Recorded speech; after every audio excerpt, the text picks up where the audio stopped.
Afin d'accompagner les enseignants d'EPS dans la rénovation du BTSA qui se met en place à la rentrée 2022 pour 2 premières spécialités, nous vous proposons quelques éléments de compréhension pour mieux appréhender ce tournant dans vos pratiques professionnelles.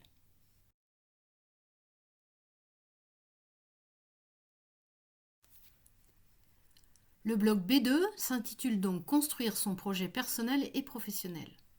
Cet enseignement vise à développer l'autonomie, l'initiative, la responsabilisation, la prise en compte de l'autre et du contexte, en privilégiant une approche collaborative.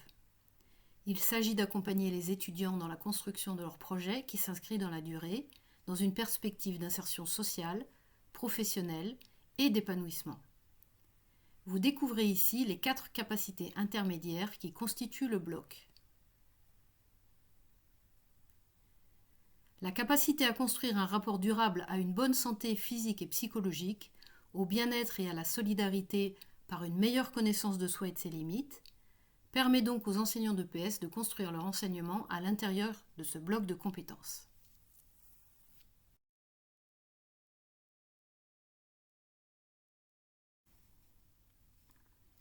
Quels ont été les constats et les choix qui nous ont guidés dans l'écriture de la capacité C2.1 ? Le premier constat qui peut être fait tient à la particularité de la fin du cursus de formation. Il s'agit donc bien de la dernière occasion d'accompagner les étudiants vers une autonomie leur permettant de s'engager dans la construction de leurs projets personnels et professionnels, et ainsi dans un mode de vie actif et solidaire au travers de l'enseignement de l'EPS. À ce titre, les recommandations de l'Organisation mondiale de la santé nous ont amenés à définir un socle en termes de qualité et de quantité de l'activité physique à produire chaque semaine, socle sur lequel doit se construire le projet de l'étudiant. Le second constat que nombre d'entre vous ne manquez pas de faire est lié aux transformations morphologiques et motivationnelles des étudiants au moment où ils quittent l'enseignement secondaire et entrent dans une vie de jeune adulte. Là encore, un accompagnement vers une vie plus saine, active, en relation avec l'activité physique et sportive, ne peut que les aider à prendre conscience des schémas comportementaux qui sont susceptibles de protéger leur santé plutôt que de se mettre en danger pour leur avenir. L'évolution des comportements sociaux vers un individualisme croissant interroge aussi régulièrement les enseignants et les enjeux en termes de solidarité, de travail collaboratif en sécurité et en autonomie sont autant d'objectifs à atteindre au travers des capacités de ce bloc. Les formes de travail collaboratif seront privilégiées tout en développant une autonomie individuelle créatrice des conditions d'un engagement physique en responsabilité et en sécurité pour soi et pour les autres. Enfin, il est essentiel de développer chez les jeunes adultes le principe d'intériorisation de l'activité physique dans leur mode de vie. Chaque étudiant, en fonction de la connaissance qu'il acquiert sur lui, de l'intérêt qu'il développe pour une activité physique particulière, doit pouvoir intégrer l'activité régulière dans son système de priorité, gage d'une motivation durable.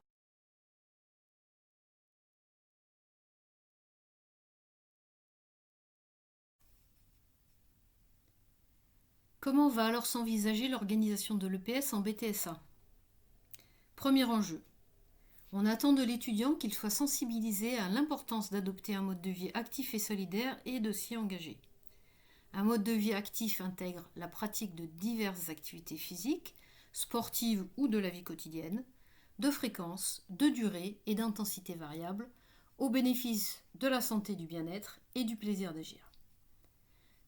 À ce titre, nous y revenons, il est incontournable d'intégrer les préconisations de l'OMS sur la quantité et la qualité de l'activité physique nécessaire au maintien d'une condition physique et au développement d'une bonne santé.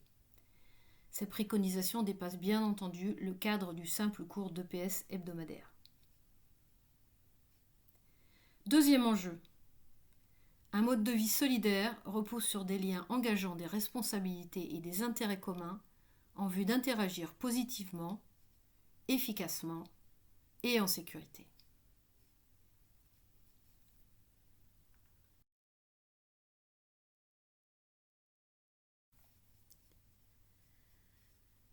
Revenons maintenant sur les attendus de formation liés à la capacité C2.1. Nous définirons les attendus de formation 1 et 2 avec 3 indicateurs spécifiques à chacun d'entre eux. La connaissance de soi. La connaissance de soi de ses ressources, de ses besoins, de ses affinités, constitue le socle sur lequel l'étudiant pourra baser ses choix et soutenir son engagement et sa motivation. Les indicateurs sur la relation dose-effet entre la fréquence, la durée, l'intensité, le type et la quantité totale d'activité physique recommandée par semaine doivent être comprises, intégrées et suivies. L'identification de la pratique de chacun en comparaison avec les préconisations, les besoins en termes de dépenses énergétiques, la notion de balance énergétique, et différents tests sur les qualités physiques, force, souplesse, VMA, risque lombalgique, pourront constituer une première étape de la mise en projet de l'étudiant.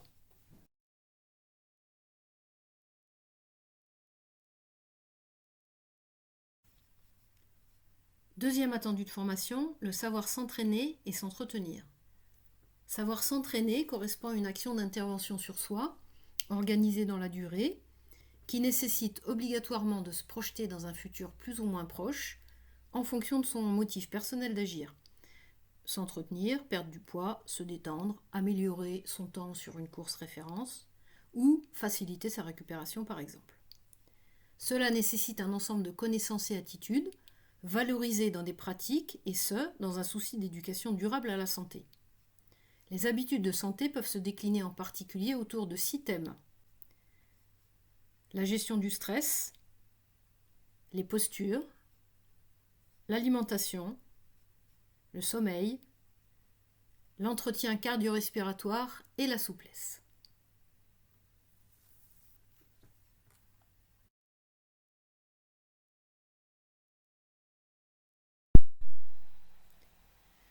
Les deux attendus de formation suivants permettent d'atteindre le second enjeu de la C2.1 et sont également déclinés autour de 3 indicateurs.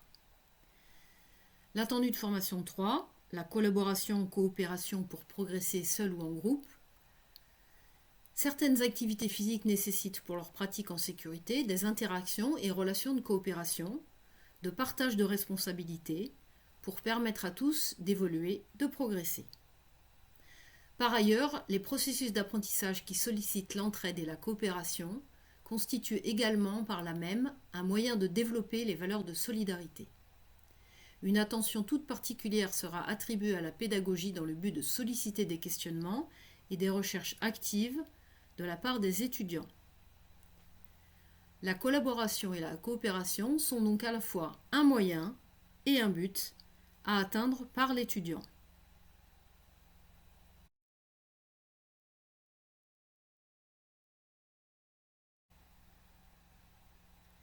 L'attendu de formation 4 concerne l'autonomie dans le processus d'apprentissage physique et sportif.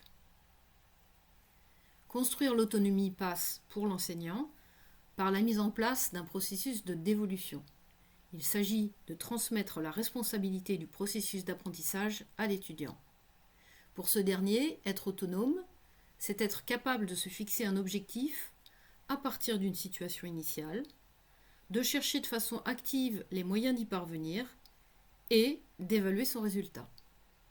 C'est être capable de fonctionner avec le soutien de l'enseignant de manière coordonnée avec ses pairs en tant que jeune adulte au sortir de l'école. C'est enfin s'engager de manière persistante dans un mode de vie actif et solidaire.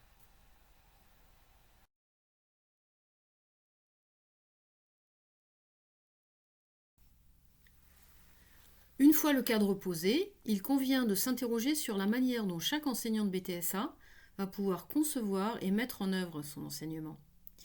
Il est important d'accepter de remettre en question des pratiques professionnelles existantes qui seraient peut-être trop éloignées de ce que demande cette rénovation du BTSA. Ainsi, dans l'optique de la construction d'un projet personnel par chaque étudiant, il est incontournable pour l'enseignant de bien connaître, comprendre et analyser les caractéristiques du public auquel il s'adresse. Effectivement, en fonction de la spécialité ou des spécialités proposées dans chaque établissement, les typologies de public peuvent être hétérogènes à bien des points de vue. De cette analyse va découler un choix d'APSA support qui se voudra adapté à la construction progressive de la capacité pour le public identifié. Nous rappelons ici que la notion de liste d'activités n'est plus d'actualité et que même si les 5 champs d'apprentissage permettent d'atteindre différentes compétences, les enseignants pourront innover autour de pratiques culturelles nouvelles, actuelles ou en lien avec leur territoire.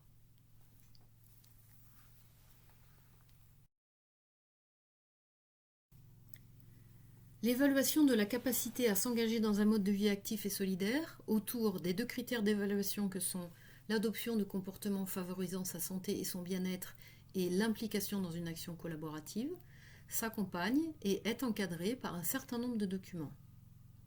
Nous citons bien entendu le référentiel de compétences, le document d'accompagnement et la note de cadrage de l'évaluation.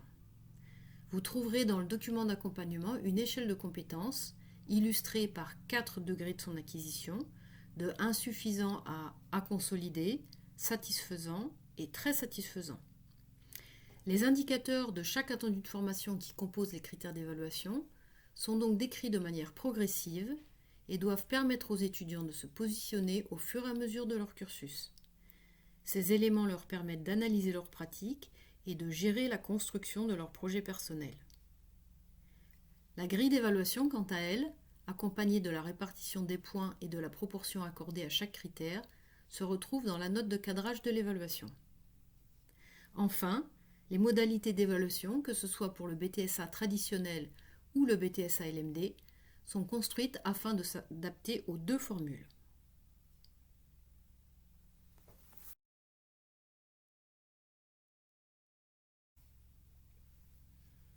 Nous vous proposons maintenant quelques points de vigilance afin de construire une situation d'évaluation cohérente au regard des critères évalués.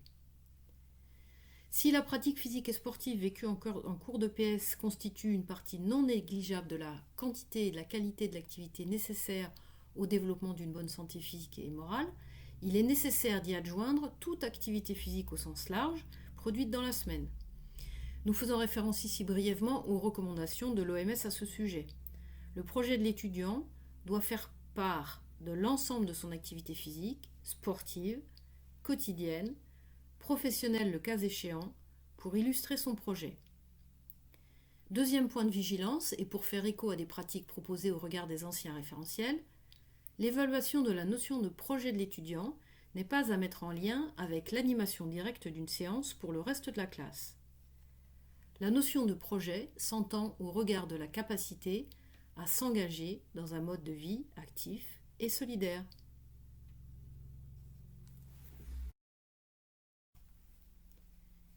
Troisième point de vigilance, l'évaluation peut se faire au fil de l'eau pour les attendus de formation 1, 3 et 4. Le degré de compétence de l'étudiant sur chaque attendu de formation sera comptabilisé au moment du passage de l'épreuve certificative en cours de formation. Lorsqu'on dit que cette évaluation peut se faire au fil de l'eau, il n'y a donc pas obligation d'évaluer les 2 critères dans leur entier le jour de l'ECCF. Par contre, et nous en arrivons à notre 4e point de vigilance, le jour de l'évaluation, l'attendu de formation 2, savoir s'entraîner et s'entretenir, doit quant à lui être évalué. Il peut également être judicieux, sans pour autant que cela soit directement demandé par la note de cadrage, d'évaluer oralement l'autonomie dans le processus d'apprentissage physique et sportif ou la collaboration-coopération pour progresser seul ou en groupe, sous forme d'analyse réflexive de la part de l'étudiant à ce moment-là. Une assez grande latitude est donc, comme vous le constatez, laissée à l'enseignant pour mettre en œuvre l'évaluation de la capacité C2.1.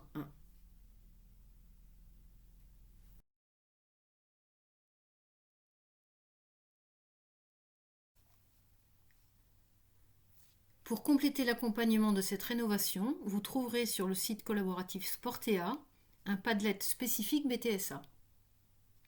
Cette application regroupe des ressources utilisées pour la construction de la rénovation de la capacité C2.1, des vidéos, articles et propositions de lecture pour vous éclairer à votre tour afin de mettre en œuvre un enseignement qui permette à nos étudiants d'intégrer la notion d'activité physique dans leur mode de vie actif et solidaire. Bon courage à tous!